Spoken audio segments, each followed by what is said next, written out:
मल गुलाल मैल न रहे, मल गुलाल मैल न रहे, होली तो होली, होली तो होली।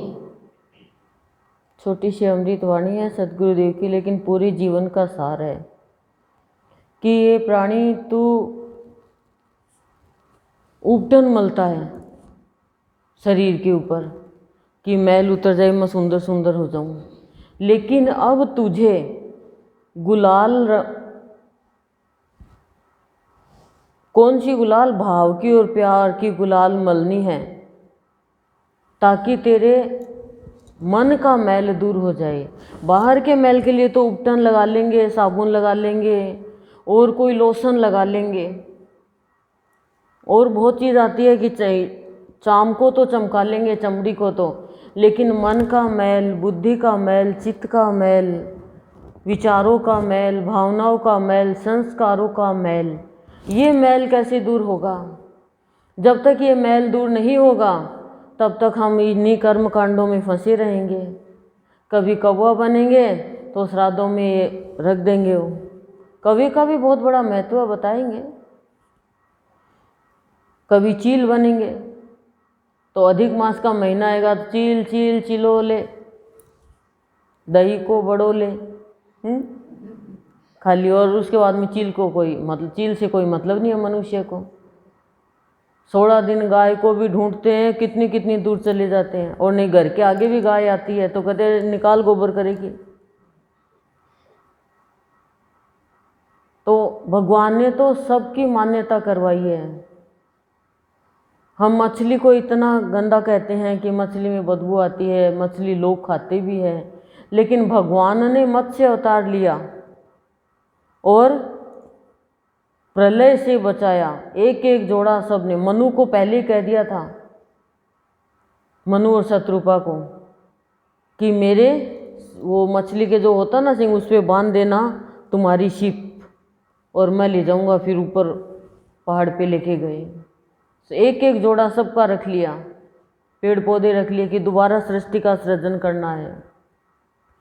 तो मछली में भी हमें भगवान को देखना है। कच्छप अवतार भगवान ने लिया, कच्छप में भी भगवान को देखना है। तो मनुष्य तो भगवान का बना बनाया रूप ही है, फिर उसको पिंड दान की क्या ज़रूरत है? फिर वो भूत प्रेत क्यों बन जाता है? फिर वो पितृ क्यों बन जाता है? फिर वो और योनि में क्यों चला जाता है? क्योंकि मनुष्य के कर्म अच्छे नहीं होते हैं, नहीं तो वो सीधा भगवान के धाम ही जाए ना। स्थान भी देखा जाता है कि कौन से स्थान पर मनुष्य का अंत समय आया। तो कह रहे हैं कि कारण क्या है कि प्राणी क्या करता है, जो हो गया ना उसको भूलता नहीं है। अब श्राद्धों में हमें जो होली सो होली, हो गया सो हो गया, वो भूलना पड़ेगा। यदि नहीं भूलेंगे तो बदला लेने की भावना लेते रहो, दुश्मनी निभाते रहो, बुराई में जाते रहो। अच्छी बात हो गई उसको तो याद रखो, लेकिन भूतकाल की बातें याद रखोगे तो एक दिन भूत बन जाओगे, प्रेत बन जाओगे। प्रेत कौन बनता है? जो भगवान से प्रीति नहीं करता वो प्रेत है, जीते जी भी प्रेत है।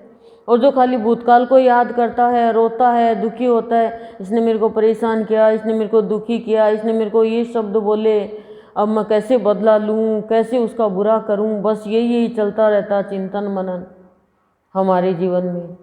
तो प्राणी क्या, वो भूत ही तो है, भूतकाल को याद करे। वो भूत यही तो करता है, किसके अंदर घुसूं और घुस के उसके अंदर का खून चूस लूँ, कलेजा निकाल लूँ, यही तो करता है भूत।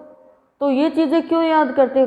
मतलब संतों का तो ये है, एक सेकंड पहले भी जो बात याद रही ना वो बात हो गई, वो भी याद नहीं करते। और हमारे अंदर तो दिल में ताज़ा रहती है सारी बातें, और ज़्यादा तो परिवार की रहती है, क्योंकि परिवार वालों से ज़्यादा उम्मीद है। मेरी मम्मी ने ये किया, मेरे पापा ने ये किया, मेरे बेटी ने ये किया, मेरे बेटे ने ये किया, मेरी पत्नी ने ऐसा किया, मेरे पति ने ऐसा किया। यही चीज़ें याद रहती है, पड़ोसियों की इतनी याद नहीं रहती, क्योंकि उनसे इतना अटैचमेंट नहीं है। तो वो अपने ही कैसे, जिनको हम ताना ही मारे, गलत शब्द ही बोले, वो अपने कैसे हुए? अपने तो वो है जो सहलाए, जो नहलाए, जो आशीर्वाद दे, अपने तो वो है। परिवार तो वही होता है, चाहे परिवार वाले दूर रहे लेकिन मन से बहुत चाहना रहती है।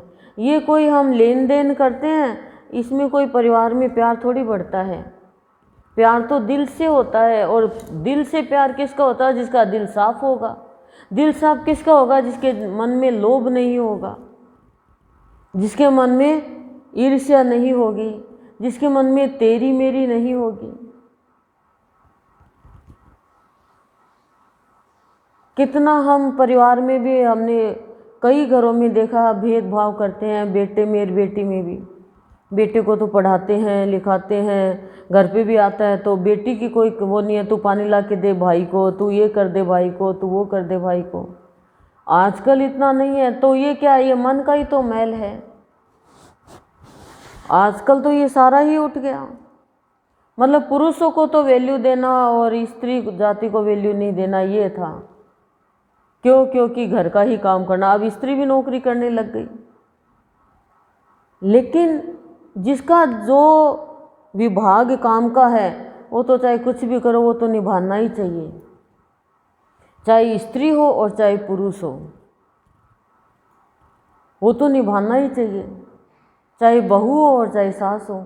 लेकिन आजकल इंसानियत भूल गए लोग। इसलिए गुरुदेव हमें कहते हैं कि ये प्राणी तू कितना शरीर के ऊपर रंगता है, चढ़ाता है उपटन, ये वो और अनेक चीज़ें। पार्लर जा जा के भी पता नहीं चमड़ी पे क्या क्या लगा के चमकाता है, लेकिन उससे क्या होगा? अंदर से चमका, बाहर से तो काया को चमका लिया, लेकिन फिर भी ये तो एक दिन चली जाएगी काया। तो ये काया तो किसी के भी नहीं रही है। बुद्धि को चमका, मन को चमका, चित्त को चमका, विचारों को चमका। उसके ऊपर कौन सा गुलाल चाहिए? कौन सा गुलाल चाहिए? भाव का गुलाल चाहिए, भक्ति का गुलाल चाहिए।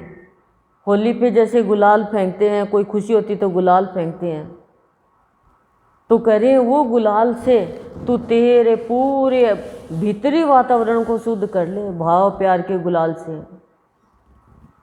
फिर देख जीवन क्या होगा। कल था ना गुलाब और अबीर का। गुलाब इसमें क्या बताया? गुलाब ने कहा गुलाल ले, अबीर ने कहा अब देर न कर। प्राण गुलाब है, दिल अबीर है।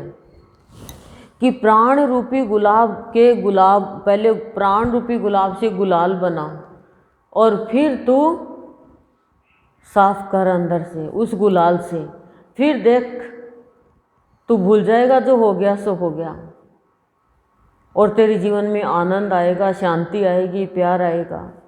नहीं तो अभी श्राद्ध पक्ष चल रहा है ना, उसमें भी हम क्या कहेंगे? पिछले श्राद्ध पे ऐसा किया था मेरे साथ में, वो भी हम याद रखेंगे, खराब चीज़ याद रखेंगे। पिछले श्राद्ध में बीमार थी, तो अब भी क्या बीमार होना चाहती है? पिछले श्राद्ध में मेरा ना श्राद्ध था, मेरा सिर में दर्द हो रहा था, पकवान बना था और मैंने तो वो खाई, लूखी रोटी खाई, वो याद है। लेकिन पिछले श्राद्धों में आपको वाणी क्या मिली वो आपको याद नहीं है, भाव क्या मिला वो आपको याद नहीं है, तो फिर क्या तो याद रखोगे? ये नश्वर चीज़ याद रखोगे तो मैल ही रहेगा ना। तो हमें इन 16 दिनों में 16 श्रृंगार करना है। तो सबसे पहले 2 बातें याद रखो आज, कि जो हो गया उसको तो भूलना है, और भाव प्यार की गुलाल से मैल हटा करके जीवन में खुशियाँ लानी है। ओम शांति शांति।